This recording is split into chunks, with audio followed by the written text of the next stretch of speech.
Жүрек нормада ең қарапайым түсіндіретін болсақ, достар, бұл насос. Яғни келген қанды, қан енді қайдан келеді деген сұрақ. Қан ол өкпеден келіп тұр. Өкпеге қан қайдан келіп тұр? Өкпеге қан бауырдан келіп тұр. Бастан, қолдан келіп тұр. Түсініп жатсыздар ма? Яғни жүрек веналық қанды өзіне қабылдайды, өкпеге жібереді. Веналық қанның ішінде көмірқышқыл газы бар, СО2, оны сыртқа шығарады. Қазір айтамын оның барлығы қайдан шыққан. Сырттан оттегін жұттыңыздар ғой, кетті. Қанның ішіне сырттағы ауаны салып береді да, ең қарапайым тілмен айтқанда, қанды ағзаға айдайды, бүкіл тінге, мына әр миллиметрларыңызға ауаны жіберіп тұрған орган бұл жүрек. Яғни жүрек мотор. Қанды тік етіп айдады, қанды түк етіп сорды. Түсіндіңіздер ғой, екі қызметі қан айдаудағы. Қанды айдайды, қанды сорады. Жүрек екі үлкен физиологиялық қызметі бар. Бұл систола, одан кейін диастола деген қызмет. Енді достар, біз мынандай екі этаж үйді көзімізге елестетсек болады. Екі этаж үй, 4 бөлмесі бар. Жоғарыда 2 этаж, төменде 2 этажы. Жоғарыдағы 2 этаж пен төмендегі 2 этаждың арасында не бар, достар? Сіздерге логический сұрақ. Мынау қазір төбелеріңізге қараңыздар. Не бар төбеңізде? Потолок. Потолок, дұрыс, молодец. Потолок бар. Енді жүректе де екі қабырғасының арасындағы потолок деп алатын болсақ, бұлар достар клапандар. Клапан. Клапан деген не деген кезде сіздер түсінулеріңіз керек. Ол простой потолоктың қызметі. Потолок бізге не үшін керек, достар? Қалай ойлайсыздар? Үйге потолок не керек? Су ағып кетпеу үшін. Сол сияқты жүректен қан ақпау үшін де обратно. Яғни біздің адам ағзамызда потолок десек, мына жерде сол жақ қарынша мен сол жақ жүрекшенің арасындағы потолокты, достар, біз митральный клапан деп атаймыз. 2,5 қақпақша. Митральный клапан. Ал егер біз оң жақ жүрекше мен оң жақ қарыншаның арасындағы біз трикуспидальный клапан деп атаймыз. Яғни бұлар біздің потологымыз ашылмаса, жүректің потологы ашылып жауып тұрады. Яғни сол жақ жүрекшеден қан келіп, сол жақ қарыншаға құйды ғой, сол жақ қарыншаға толтырды, сол жақ қарыншаға қан толған кезде қанның удары нені жабады? Потологты жабады, клапанды. Сонымен сіздер не естисіздер жүректен? Екінші тон. Дыбыс, давайте, дыбыс тонды естисіздер. Дыбыс естисіздер. Енді, достар, қараңыздар, систола деген бар, диастола бар. Мына сол жақ қарыншадан бізде аорта деген үлкен қан айналым кетеді, бүкіл ағзаға артериялық қанды алып кетеді. Аортаның жаңағы жоғарылаған бөлімінен жүрек бірінші өзіне қанды сорып алады. Жүректі эгоист орган дейміз. Неге? Себебі ол өзіне бірінші жағдай жасайды, одан кейін ғана басқа ағзаларға жағдай жасайды қанмен. Яғни аортаның көтеріліп жатқан жерінен коронарлық тәжді артерияны жүрек өзіне алып алады да, все, ары қарай аортаға айдайды.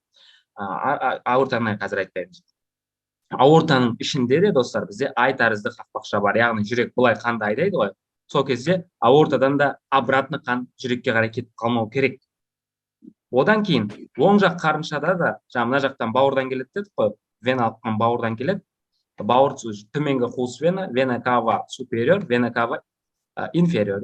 Супериор деген ол бастан, мойнынан, қолдан қанды алып келеді да, пайдаланылған қанды. Олар бауырға бармайды десе. Неге? Себебі бастың ішінде, қолда зиянды заттар болмайды. Яғни бас бізде стерильный аймақ. Ол оған не обязательно бауырға барып, ол тазалану. Неге төменнен бауыр тазаланады десеңіздер, неге бауыр тұр? Себебі біз тамақ жейміз. Жеген тамағымыздың барлығы, яғни қандай қанға сіңеді екен бірінші болып? Венаға. Осыны қазір көп адам шатастырады. Тамақ қайда сіңеді десең, артерияға сіңеді дейді, ішекте бар. Тамақта аш ішектерді айналдырып тұрған веналар бар да, жеген тамақтарыңыздың барлығы аш ішек арқылы, вена арқылы венаға сіңеді. Ол қақпа венасына апарады, қақпа венасы бауырға барып тамақтың барлығын тазалайды. Бауырдың қызметін түсіндіңіздер ғой да? Жаңа глюкозадан гликоген жасайды, бос май қышқылдарынан холестерин жасайды, амин қышқылдарынан белок жасайды. Бұл уже биохимия әңгімесі. Солай жасайды, одан кейін жүрекке айналдырады. Міне. Оң жақ жүрекше, оң жақ қарыншаға түскен кезде 3,5 қақпақша бар, ол да ашылады, қанды құяды. Оң жақ қарыншадан кететін үлкен тамыр бар, бұл бізде өкпе сабауы деп аталады. Трункус пульмоналис. Өкпе сабауының ішінде де бізде клапан болады. Оған да, яғни клапанның қызметін түсіндіңіздер ма? Кеткен қанды жауып қалады да артқа жібермейді. Клапанный патология деген достар ревматизм ауруында болады, естеріңізде болсын. Клапан зақымдалатын болса, адамда өте қиын, ревматизмде адамның клапаны кетеді, ол адамда жүрекпен проблема болып бастайды. Клапан кетіп, мына жерден, енді чисто логически, может, білесіздер, врачтар да отыр ғой, қарап, барлықтарыңыз логически сұрақ. Митральный клапан жұмыс жасамайды болса, қараңыздар, толық жабылмайды митральный клапан. Толық жабылмайды. Есік мысалы толық жабылмаса, жел үріп тұрса, не естисіздер достар? Есік мынандай ашық тұрса кішкене. Шум. Шум естіп, даланың шумын естіп тұрасыздар ғой да, деген тиіп есікке, үйге кіреді. Ал егер есік, мысалы қараңыздар, мысалы сырттан суды терезеден төгетін болсақ, или сырттан жаңағы бір нәрсеге кедергімен ұрылатын болса, ана жерге ұрылып барып, мына дыбыс беріп тұрады ше былай. Ал егер терезені ашып тастайтын болсақ, бізде особо қатты жел болмайды, дыбыс естілмейді. Жел кіреді, бірақ дыбыс естілмейді. Неге? Себебі кедергісіз үйге кіріп кетіп жатыр. Дәл солай. Мына клапанның достар толық ашылмауы бұл стеноз, клапан стеноз. Ал толық жабылмауы ол жеткіліксіздік. Егер сіздер жүректі аускультациямен барып тыңдасаңыздар, аортаның нүктесі бар, өкпе сабағы нүкте, оны пропедевтикада өтесіздер. Митральный клапанның нүктесі бар, трикуспидальный нүктесі бар. Сол жерден егер сіздер шум естісеңіздер, усиление, дыбыстың артуын еститін болсаңыздар, сіздер бірден ойланасыздар, мына науқаста клапанның патологиясы, клапанда проблема бар. Түсіндіңіздер ма? Клапанның қызметі не үшін керек екенін. Диастола деген, систола деген жүрек қанды айдау. Систола деген не достар? Систола деген жүрек қанды айдау, диастола деген не сонда? Сору. Жүрек қанды сору, қанды сору. Енді сіздерге логический сұрақ. Диастола кезінде қай клапан ашық, қай клапан жабық болады? Қанды айдайды. Систола қанды айдайды, келген қанды айда жібереді, ал диастола босайды да жүрек, қанды өзіне құйып алады. Митральный клапан ашық болады. Митральный клапан емес пе? Митральный клапан. Давайте, систолада митральный клапан ашық бола ма? Жоқ, ол жерде систолада жиылып, сол жақ қарыншадан митральный клапан арқылы шығару керек қой, қанды лақтырып, значит, ол кезде ашық болады. Митральный клапан арқылы шыға ма қан, или аортальный клапан арқылы шыға ма? Систолада жабық болады. Систола кезінде қанды үлкен қан айналым жүйесіне аортаға айдайды. Аортаға айдайды емес пе? Міне достар, систола кезінде, біз мынау қарапайым анатомияны айтып жатырмыз, әлі физиологияны. Систола кезінде мынау 3 жармалы қақпақша мен 2 жармалы қақпақша жабылады. Неге жабылады? Себебі қан артқа қарай кетіп қалмау керек, достар. Қан алдыға қарай кету керек аортамен. Яғни аортамен өкпе сабағы ашылады. Түсіндіңіздер ма? Аортаның клапаны ашылып, үлкен қан айналымға айдайды, ал өкпе сабағының клапаны ашылып, кіші қан айналымға кетіп тұрған қанды айдайды. Түсіндіңіздер ма? Мына момент өте маңызды. Систолада.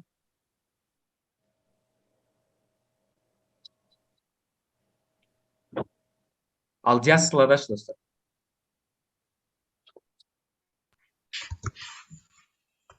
Біздің медицинаның бір жақсы жері, достар, наоборот, әңгіме өте көп. Мысалы, Кон синдромы, жаңағы Иценко-Кушинг деген сияқты, или гипотиреоз, гипертиреоз деген сияқты, ана бір ауруын түсіне алсаң, ана соның наобороты болады.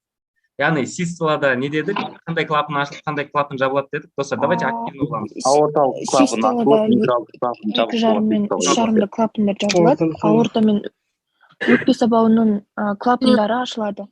Енді диастолада керісінше болады да, сонда бізде 3 жармалы мен 2 жармалы ашылады диастолада, а вот аорта мен өкпе сабағының клапандары жабылады. Керісінше диастолада. Потому что диастола деген уже ол бізде қанды өзіне сорып алып толтыру ғой жүректің. Из-за этого ал диастолада уже шығып кетпес үшін аорта мен өкпе сабағының клапандары жабылады. Молодец. Енді қараңыз, мынандай сұрақ қояйын. Аортальный клапан жұмыс жасамаса, не болады деп ойлайсыздар? Ол кезде жүректе қан тұрмайтын шығар, сыртқа көп шығып кете беретін шығар, жеткіліксіз болса. Қолқадан жүрекке қарай қан қайта-қайта ұра беретін болады. Бұл жерде наоборот.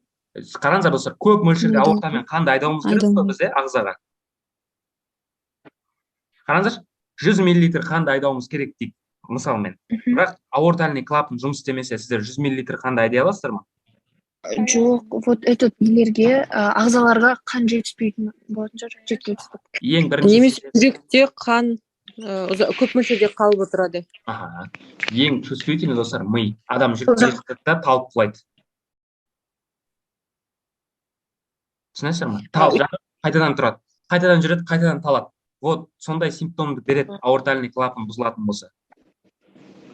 Ми бірінші очередь қанды алу керек қой өзіне. Яғни бұл жерде біз достар тупо физиологияны айттық.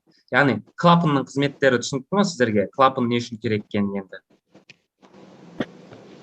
Сіздер ойлап отқан шығарсыздар, клапанның жаңағы ЭКГ-мен қатысы не деп? Қатысы үлкен. Себебі біз ертең диагноз қойған кезде осы клапандармен қарайтын боламыз.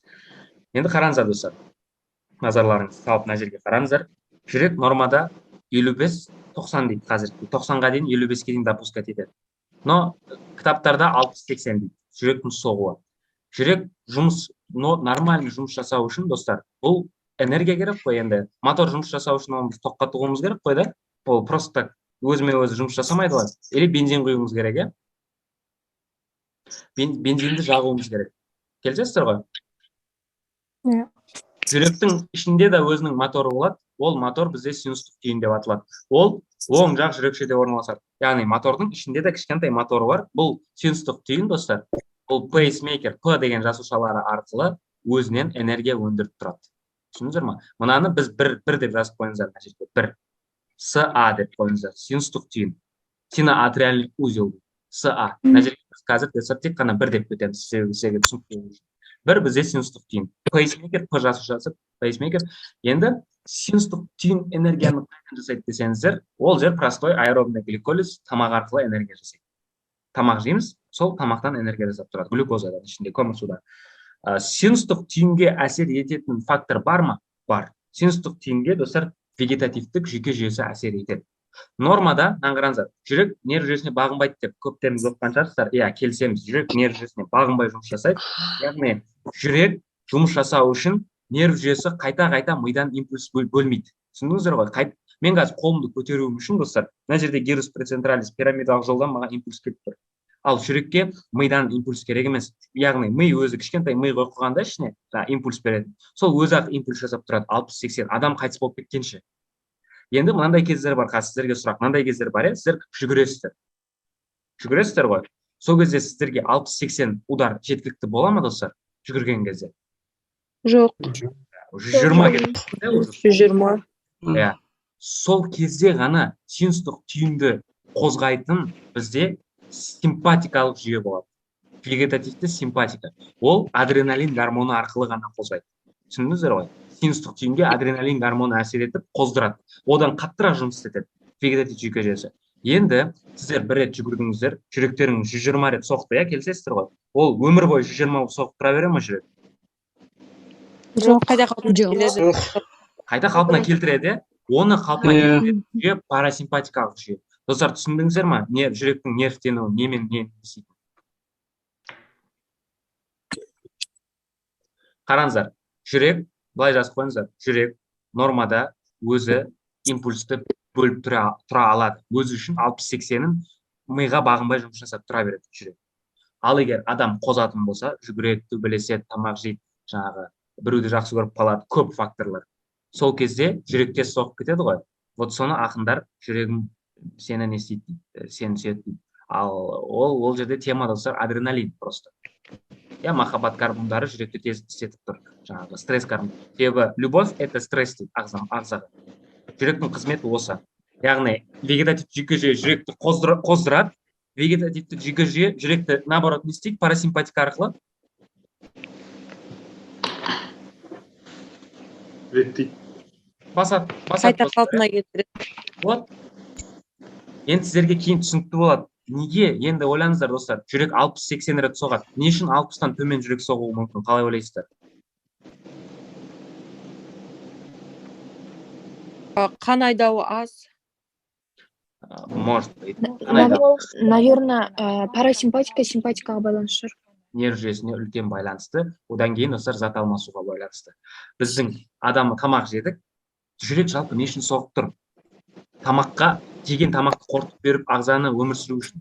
Енді біздің тамақ жейміз, метаболизм жақсы жұмыс жасаса, жүрек 60-80 соғады, а метаболизм нашар жұмыс жасаса не істейді жүрек? Жай соғатын жүр. Жай соғады. Ол қандай ауру? Брадикардия. Брадикардия. Қандай адамдарда кездеседі достар? Көп брадикардия. Анемия. Мына Жоқ, жеріне- әлсіз адамдарда. мына жер не достар? Ой. Гипотериозбен ауыратын. Гипотериозда метаболизм нашарлайды, оның симптомы қандай? Брадикардия. Түсіндіңіздер ме? Наоборот, гипертиреоз, жүрек тез соғатын болады. Неге? Тахикардия.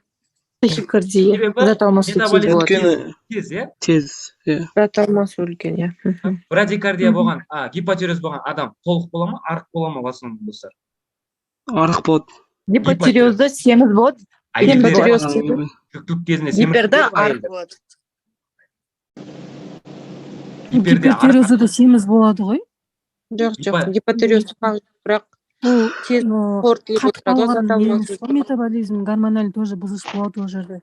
Гипотериоз негізгі белгісі достар, отек арқылы ісініп кетеді, иә? Муциндар арқылы ісініп, беттері ісіп, артық салмақ қосып. Көбінесе әйел адамда жүкті болған кезде гипотериозбен біздің елде проблема өте көп. Оларда белгі басынан сондай болады. Жүректің төмендеуі, артық салмақ қосуы, отектің болуы, ТТГ-нің көтерілуі, біз қазір алыстап кетеміз. Сол себепті біз түсінуіміз керек, синустық түйінге қалқанша безі әсер етеді, метаболизм әсер етеді, нерв жүйесі әсер етеді екен. Келісеміз ғой достар? Енді синустық түйінге импульсті өзі жасап тұрады дедік, аэробный гликолиз арқылы. Енді синустық түйін импульсті жасап не істейді? Ол өзінен Бахман аяқшалары арқылы бірінші оң жақ жүрекше, қараңыздар, сол жақ жүрекшеде импульстарды былай береді. Түсінесіздер ме? Былай береді. И олар айналады да, ортада екінші станцияға келеді. Сіздер тоқ болатын болса, ауылдық жерлерде тұрдыңыздар ғой, енді не келеді? Бір телеграммен келеді, бір неге береді, щитқа. Ана щиттан үйге береді тоқты. Сондай ғой? Неден біз Қырғызстаннан или Өзбекстаннан тоқ алсақ, оның электр станциясын үйге дейін әкеп қойған жоқ қой да, ол тоқтап келеді. Неге деп ойлайсыздар?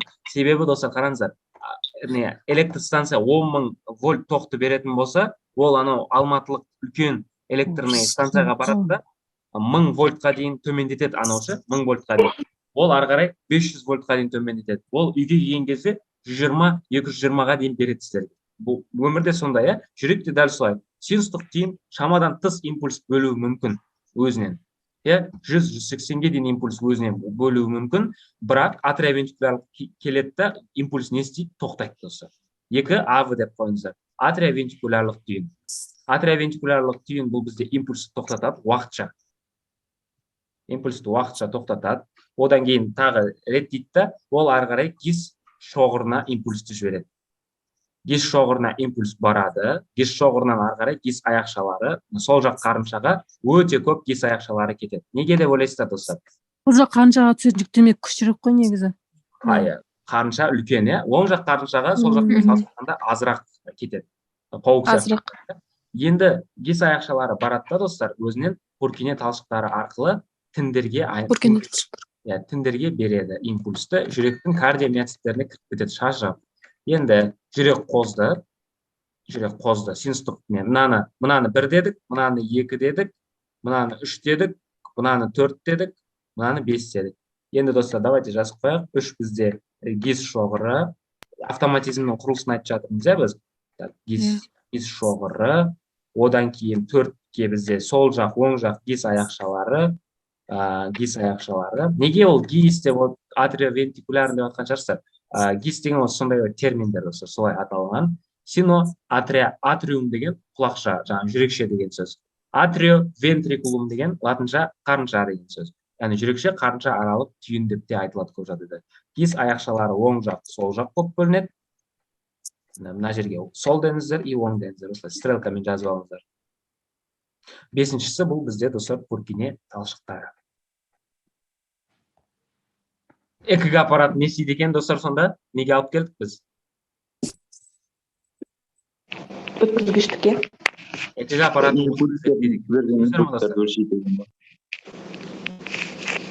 экг аппараттың мақсатын түсіндіңіздер ма? Не істейді екен экг аппарат? Яғни жүректің өткізгіштік жүйесін жүйесіне баға бере ма? зерттейді.